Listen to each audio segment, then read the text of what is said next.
The Chicago Bulls season ends after a loss to the New York Knicks, finishing their season at one less win than what they had last season. How much of this will the front office use as an excuse to bring the team mainly back? Well, we're going to talk about all that, plus dive into the mailbag right after this.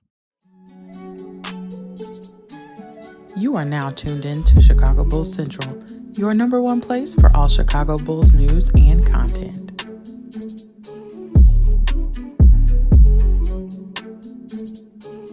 What's going on, Bulls fans? Welcome to another episode of Chicago Bulls Central, your number one spot for everything Chicago Bulls related. I'm the host there, Hayes, but more importantly, you guys can follow the channel at Bulls Central Pod on every social media platform we happen to be on. With that being said, let's go and get into this content for today. And so I want to talk about the Bulls season, right? The Bulls season with the loss to the New York Knicks. And because we're recording this daily episode after the game for once, it's not our usual thing.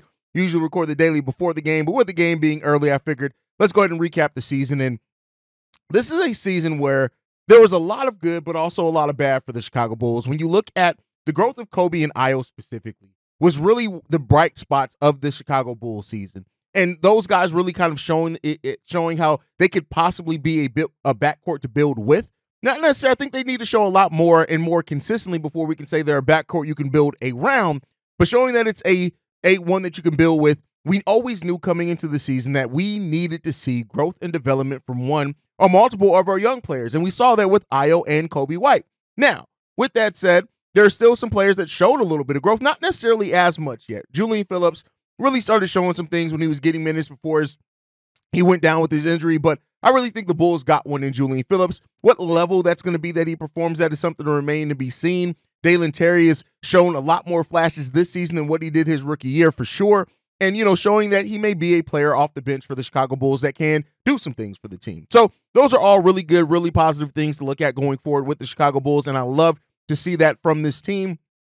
But then you have the things that have kind of always hurt the Bulls, right? The lack of ball movement, the lack of situational awareness from Billy Donovan, right? The coaching mistakes, the over-reliance on DeMar DeRozan. And it was kind of even more evident this season with the growth of Kobe White and Io in minutes, especially as shooters, and the Bulls are being down by 3 points, and we still run 2-point plays, hoping for a foul and a bucket for DeMar DeRozan. Just the lack of trust from Billy Donovan, from his players that are growing. I kind of understand it, right? DeMar has been there. He's done it. He's the best player in the fourth quarter in the league. He's still probably going to win the Clutch Player of the Year award. But just the lack, again, of that situational awareness from Billy Donovan to kind of understand, hey, every team in the league that is worth half its salt, right, understands that you are going to run and play for DeMar DeRozan. It means that it's going to make your team that much easier to defend.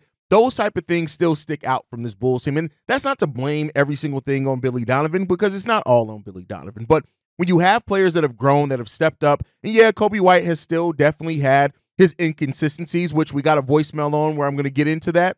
But, seeing those things from the Bulls, it's kind of brought it all together, right? And so those things are still there from the team. Nikola Vucevic clearly took a step back this season, a major step back. And even though, he's got his numbers up respectable levels as well, basically finished this regular season with the same exact stats that he had last season for the most part as well. But I think it's clear now that the Bulls need to start getting their succession plan together for their next starting center. And, while Adama Sanogo, shout out to his 2020 game, which is another bright spot for the Chicago Bulls. Adama Sanogo does not project to be a starting level center at the NBA, at least not yet, and he would have to show and change a whole heck of a lot that I just don't think is going to change in this game before you could say that. There's some quality bigs in this draft, which we'll cover as we go forward to the offseason, but Vooch has definitely been one of those things that has stuck out as a struggle for the Bulls. 29% shooting on 4 attempts per game. He's like the worst volume at that volume per percentage as far as three-point shooters in the game, and I think it just highlights the fact of how this team doesn't work together. Could Vooch still be productive offensively, with able to kind of go to his natural spots and not have to rely on his shooting as much? Yeah, definitely. I think that that's a case there, but the Bulls got to start preparing for that. And then, of course, the injury, right? That's the thing that's really stuck out for the Bulls. Injuries to Zach LaVine that left him out the rest of the season. Injuries to Patrick Williams that left him out the rest of the season. Andre Drummond, just over the last few games, but we don't know if he's even going to return for the playing game. Torrey Craig missing an extended period of time, right? And then the signings that didn't work out, like Javon Carter, right? So it's been one of those seasons where there have been some things that you hope are going to stick going into next season, but definitely some things that systematically with this team have just always been there and look to continue to be there, specifically not moving without the ball, which we do have a voicemail on as well, so I'm not going to go too far into that.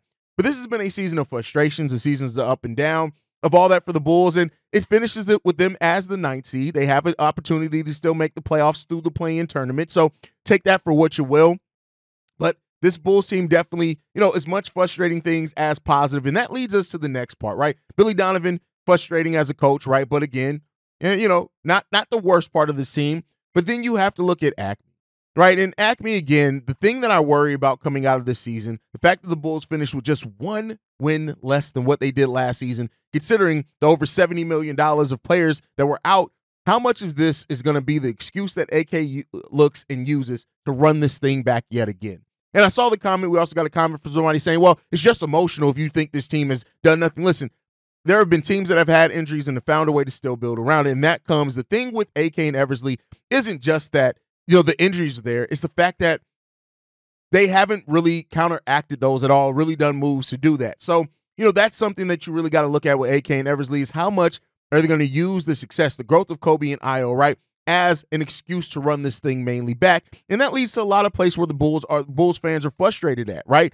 And so we head into an offseason where we literally can't bring everyone back. We just can't. We don't have enough money under the luxury tax unless somebody's going to take a hellacious pay cut. This could be a season where AK and Eversley's hands are kind of forced. Now, the Lonzo Ball returning thing, if he is cleared, could, change that some as well. How they finish the season in the play-in could determine a lot of what they decide to do with DeMar DeRozan going forward, would also change the direction of the team. But I think ultimately a lot of Bulls fans are frustrated just by the nature of we continue to sit in mediocrity. And while there are reasons for that, right, as far as this season when you look at the injuries and things like that, this front office has, after their initial bringing this version of the team together, has been far less than aggressive. Now, I've said it before, last season, right? They really did think that Lonzo Ball was going to be able to make a return at some point, and thus they made moves in that offseason that would have been better if Lonzo Ball did make a return. I maintain that if Lonzo did ever come back, having him and Andre Drummond in the pick and roll would have been dangerous. But once the team realized that was not going to happen, something that it seemed like everybody but the Bulls realized fairly early on, it left this gaping just spot where, you try to build something that it just did not work, right? And the continued monotony of the pieces of this roster that just don't fit together. Last season, Vooch, Zach, and Drum all had, Vooch, Zach, and DeMar all had solid seasons, but individually in relative health, and it just did not work out. Now, you have Kobe, you have Io who took a step, you add that to whatever maybe you're looking at, hopefully that this team's going to be better than that. And when you also, the fact that the Bulls finish this season 34-29, which is a 45-win pace, which would have put the Bulls, had them avoid the play-in tournament, right? That would have had them as an actual playoff team if they had those 45 wins. Well, not really. You got to look, 46 wins, still had the Miami Heat in the play-in tournament, but as the 8th seed. So take that back for what it's worth. And it's still just not enough. And the bigger question here is, how much is AK and Eversley going to use that slow start paired with the 45-win pace after the start of the season to ask that question of how much of this do they believe is something that you need to run it all back for? And that's the spot the Bulls fans just don't feel as confident in this front office in their decision-making. And, is some of that clarity going to come in the play-in tournament? It's unlikely, not in one game or even two games. Could it come if the Bulls make it out that play-in tournament and then they're face off against a number 1 seed Boston Celtics team? Potentially. But it's just good front offices to great front offices are always aggressive. And that doesn't mean that they're always making a shit ton of moves, but that means that they are always aggressive in trying to find a way to add to this team. And right now, I don't know about you guys, but the faith in AK is wavering on just how aggressive are they really going to be about improving this team. Notice I did not say rebuild. Notice I didn't even say retool, but improvement year to year. That is what every year you stay the same while teams around you get better. Technically, you have gotten worse. And that's where it sits with this Bulls team. And so we head into an offseason first through the play-in, right? We got to see where we're going to sit there. But we head into an offseason of uncertainty. And lack of trust in the people running this organization. And so I said it before, I think on the pregame show today, this is the last season where I am giving AK an opportunity personally to show me. Now, they're going to be here a long time, and me as a Bulls fan, me saying I give them a last chance, it really doesn't mean shit. It just means that my own expectations over this front office are going to be at an all-time low until they show me something, if they don't do something this season to improve the team. And we'll see where that's going to lead. But more important than how I feel is about how you guys feel. And I challenge everybody to leave a voicemail. Before we get started on this, I got more than I expected. I'm not even going to lie to you. So all the voicemails will not be played on this episode. If you left one, I didn't ignore you. It'll be on tomorrow's episode, the daily. So make sure you guys are tuned in for that. But let's go ahead and get into these voicemails to hear how you guys are feeling about the end of the season for the Chicago Bulls. This one's from No Sage. Theo Hayes, No Sage from Hip Hop Heads. Just some quick Sage thoughts. Look, man, that the Drummond, Torrey Craig, alley-oop, fumble had me laughing for days, bro. I mean, it was definitely a laugh out loud moment.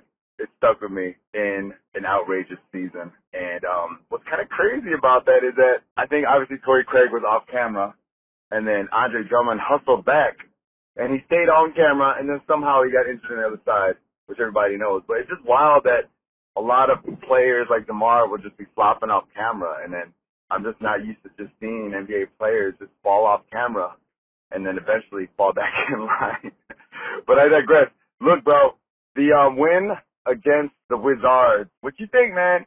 I'm going to say another outrageous thing in this outrageous season. Dalen Terry, bro. Obviously, Sanogo, it's nice to see him cook because I got to see him at the Windy City Bulls, so it's great to see him get some actual time. But Dalen Terry, man, like, I don't know. He's kind of got that Pippen, like, structure, motor, call it what you will. He obviously doesn't have the Pippen shot, but I think he's got a lot of, like, Pippen-esque, like, mechanics. So what you think about that, man? Hopefully, he'll be able to cook it up some more next season. That's about it. Peace.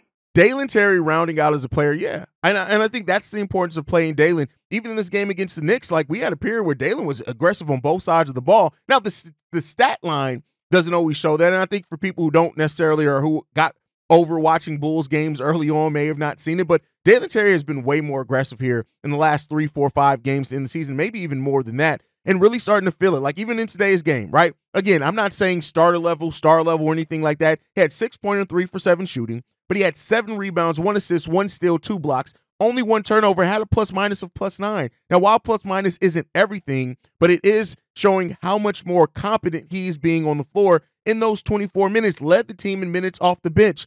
So this is something that, again, now working with that player development staff for a full offseason, I think next season we're really going to be able to take a look, and again, because we don't have a whole lot of assets to really add very much to this team unless they get creative in the trade market and things like that. This could be, heading into next season, could be a season where Dalen Terry actually has a clear-cut role and a consistent role if he earns it. He has to earn it in training camp, and so let's hope that that's the case for Dalen Terry. But I really do agree with you. Yeah, Dalen Terry's showing a lot, and I like what I'm seeing. Not love, but I like what I'm seeing from Dalen Terry a lot. All right, let's get into this next voicemail. This one's from TJ. Hey, man, I just watched the game. It was a good game. It was a great game. Fuck that. That was a great game. I love the effort from both sides. I just hated the outcome. I feel like we could have won that game. Debo just missed the shot that he usually hit, but it's cool, though.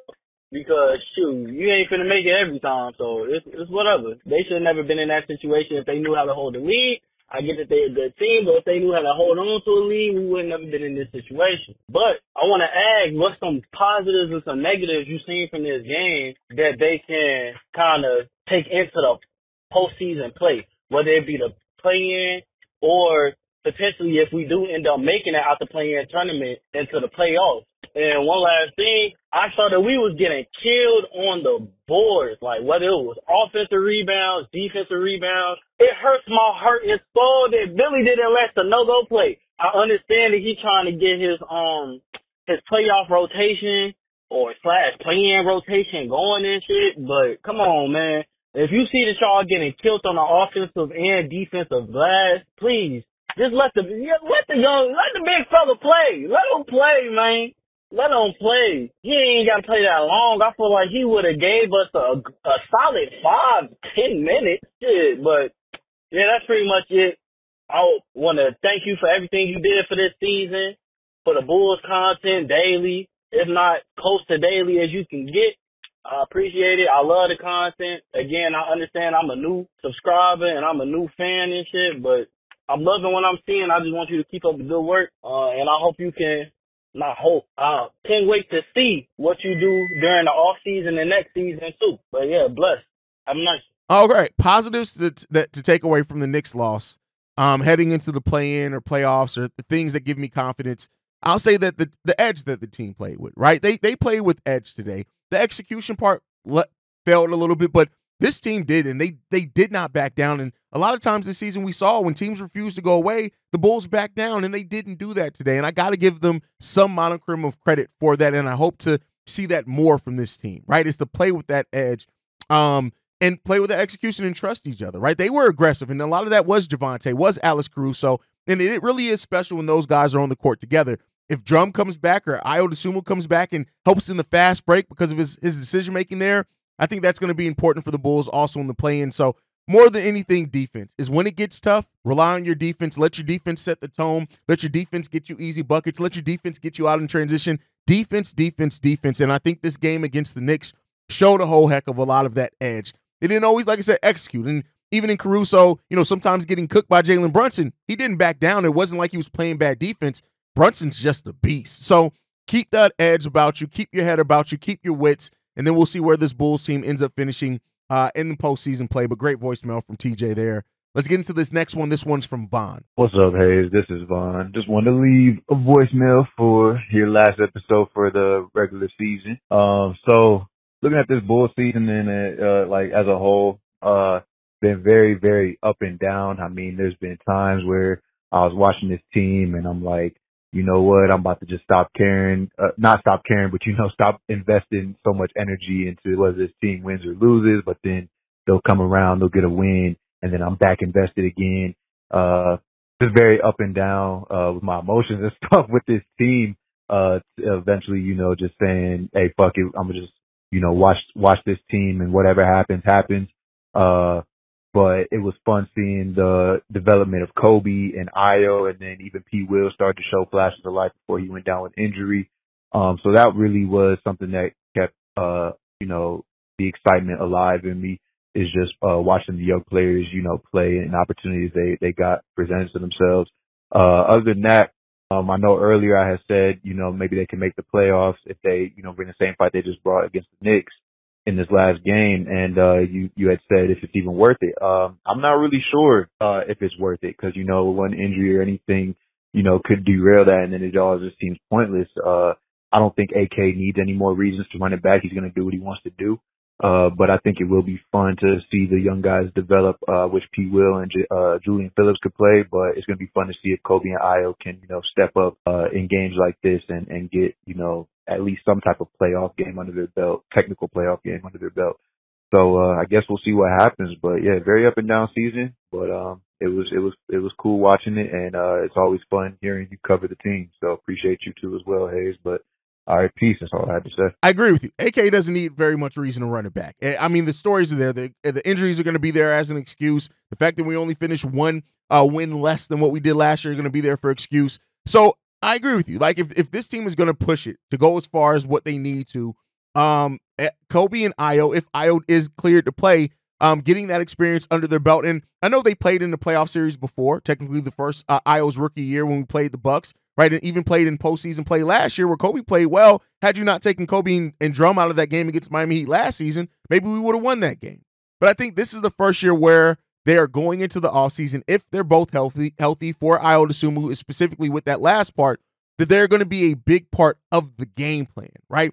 Kobe and Ayo last year weren't a huge part of the game plan going into it, and definitely not the rookie year either. Making them actually in their offense, their chemistry, those type of things being big parts of the game plan, that's going to be major for the Chicago Bulls team, and I think that that's hugely important as well. So I think that I agree with you on that. Getting that experience under your belt as a major part and more than just a role player for a team, that does change some things. And let's hope that that Kobe and Ayo grow from that and move into that move from whatever happens this offseason into next season with even more confidence and a platform to continue to build off on when they're working with Peter Patton, working with that player development department to continue to build out and round out their game. I think that could be huge for them as well. Great voicemail there, Vaughn. All right, let's get into this next one. This one's from Jared. Hey, what's up, Hayes? This your buddy, Jared. And, of course, I've been leaving messages like, about Ayo and Sumu and Kobe White and how they play, how they don't play good together. And really, I'm tired of people saying Kobe White is struggling, he's struggling,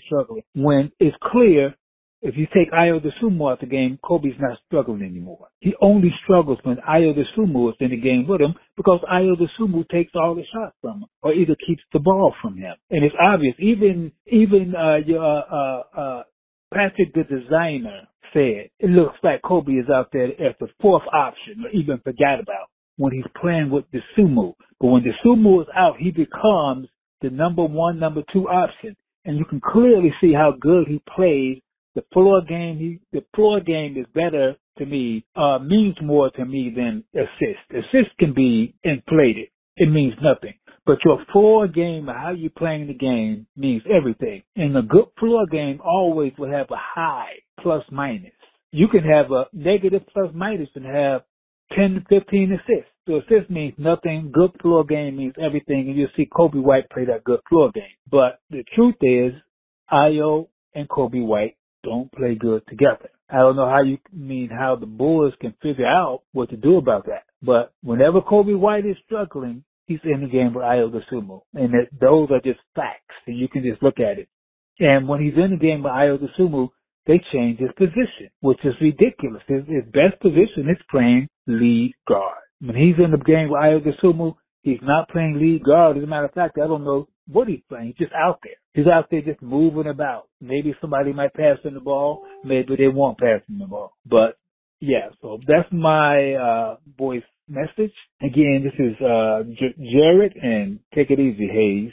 All right, Jared, I've seen the comments from you, and I think you are trying to rationalize Kobe White's slump with Ayo Sumu because the stats just don't show it. Let's go over this. When Kobe White has played his minutes with Ayo Sumu, he's averaged 19.1 points per game, 5.2 assists, 4.7 rebounds, also almost a steal per game in that amount of time, and he shoots the ball almost 50% from the floor when Kobe White is on the floor with him. This is just his time with Kobe White. Nothing statistic-wise matches that. I think you are taking the fact that Kobe went in a slump, which he's already been prone to do even before playing with Ayo. Hell, he said it coming into this season. Kobe's inconsistency has always been a thing, but to blame that on his time playing with Ayo, I feel like you are trying to make the symptoms fit your already determined destination, and that's not really what's happening here. As a matter of fact, when Kobe in his time playing with Ayo Sumu, prorated out to a full game, he actually ends up taking 15 shots per game, which still would be a career high for him. Ayo Sumu in that amount of time, that same amount of time playing with Kobe White, only takes 9.2 shots per game, and he doesn't get as much assists, and the ball doesn't go through him more. So I feel like you are using the snapshot of Kobe White's inconsistencies and his slump, and then looking and saying, oh, it must be because he was playing with Ayo. Matter of fact, Kobe White's best month of the season was the month that him and Ayo Sumu were basically started every one of those games together. And that was in, I believe, February. Let me go back and look real quick. And so, yes, that was actually in February, where he averaged 20.5 points per game. He shot the ball 30% from the field. That's because he finished that month off really bad. And he 34.9% from three-point range, but 20 points, 6 assists, 5 rebounds per game. I'm sorry, bro, and I'm a statistic-based guy, but nothing you just laid out as far as blaming Ayo for Kobe White's slump is actually legitimate. It's just not. There's not a single stat that supports that. It's more, and when Pat the designer brought up Kobe not being aggressive, Kobe White taking a back seat, it wasn't because of Ayo. It was him saying that it's because Kobe stopped being aggressive because his shot stopped falling. So don't misquote my brother Pat either. I'm sorry, Jared. Thank you for the support. You're always here. But I'm sorry, bro. On this one, the stats nor the eye test actually match what you see, what's happening here, other than Kobe White going through his slump, which he's been prone to do no matter who he's been playing with. So, but you guys can let me know what you guys think on that down below. Maybe I'm tripping. All right, let's get into this next voicemail. This one's from Brandon L. Jet. Yo, Hayes, what's going on? Brandon L. Jet, the General here, calling in for a mailbag. I wanted to give my overview of the Bulls 2023-2024 season. I'll start with the disappointments. Biggest epic disappointment was Zach LaVine's attitude.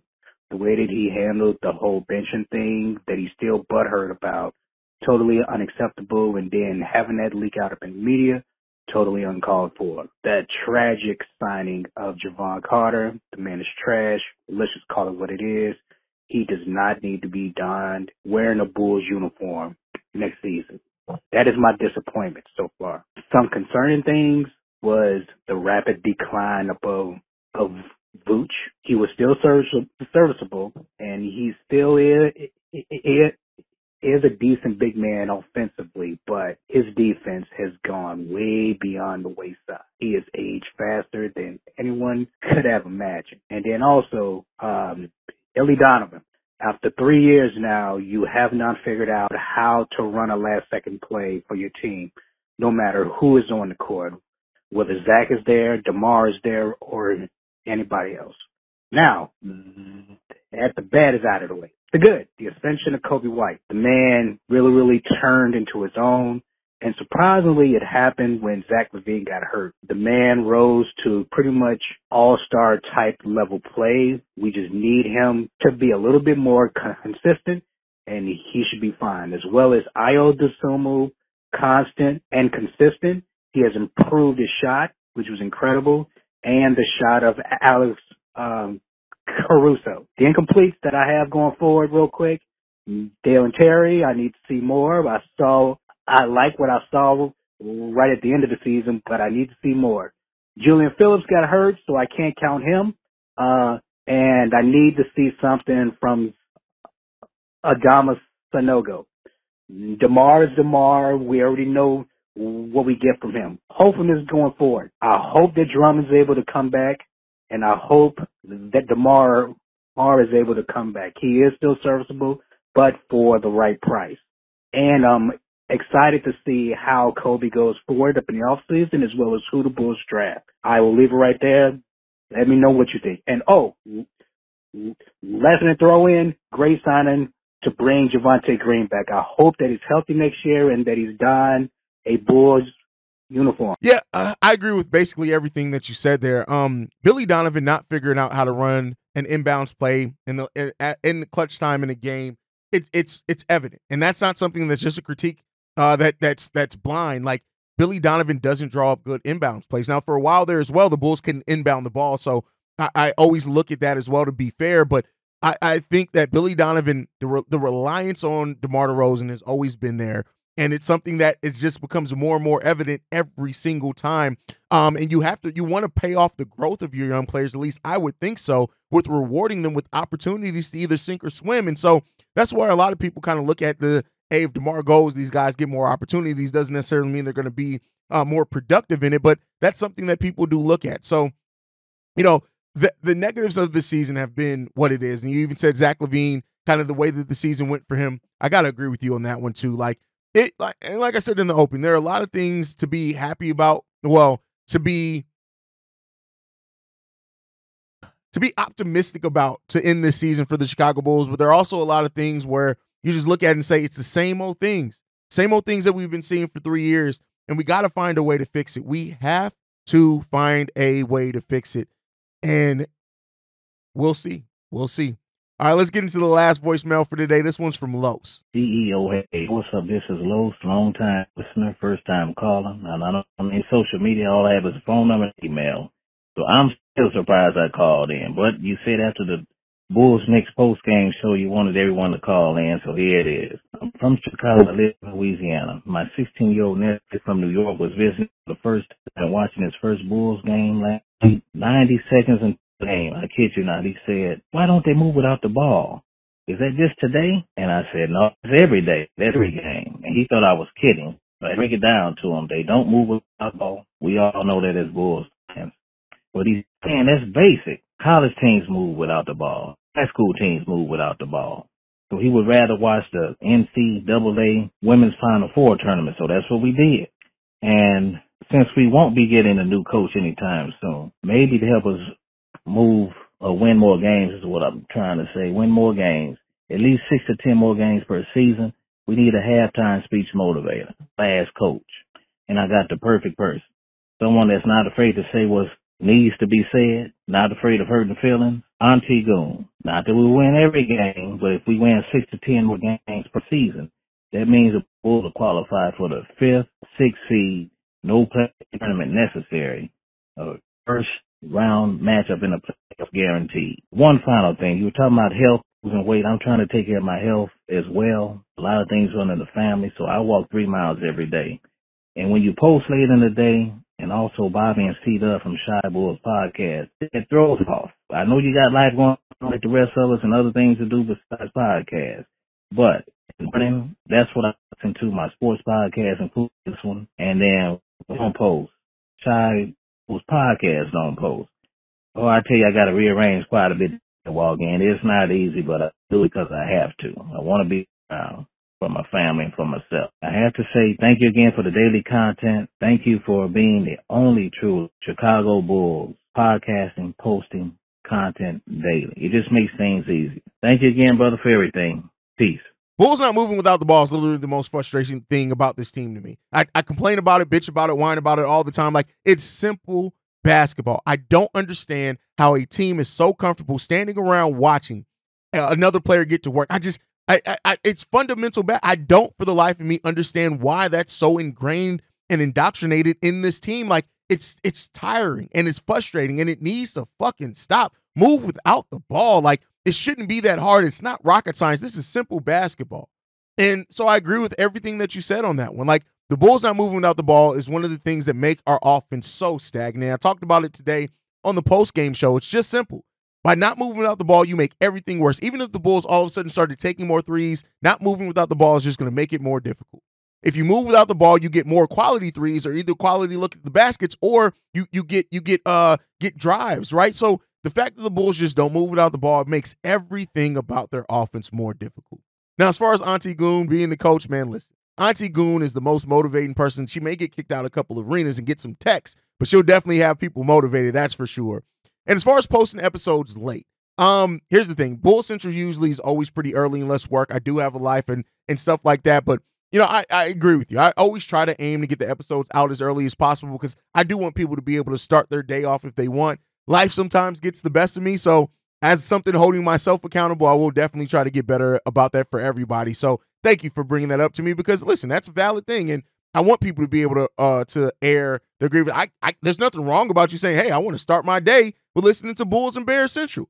I mean, shit, that's a compliment. So I'll do my best at trying to get those episodes out earlier for you, brother. I appreciate, man. But that's my time for today, guys. Make sure you guys are following the show at Bulls Central Pod. You can send us any feedback, questions, comments, concerns, bullcentralpod@gmail.com. Lastly, if you want to leave a text message and our voicemail for the mailbag, the number to do so, 773-270-2799. We are the #1 spot for everything Chicago Bulls related, thanks to you guys. And like I like to end every episode on, go Bulls. Love you guys. See red if you can, y'all. Peace. This has been a presentation of the Break Media.